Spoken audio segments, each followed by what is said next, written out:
Hello guys, welcome to you. In this video, we are going to see how to change Windows 11 password by the simplest way. It is a very simple video. First, just go to start and here just type sign in options. Just click on the sign in options. Okay, here we find our all sign in option. We want to change password. So I just click on the password and just click on the change. Just click on the change. Okay, here it's asks your current password. Just add your Windows current password or login password. Just add your login password and just click on the next. Okay, now it's asked you to create a new password. Just add any password that you like. Now just confirm that password. Okay, same password. Now just give any hint that you like and just click on the next. Okay, now just click on the finish. Now just close it. Now just go to start, restart your PC or sign out from your PC.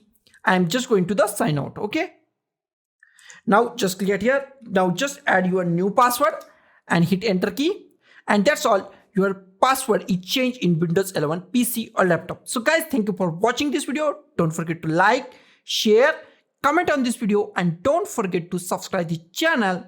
Thank you guys.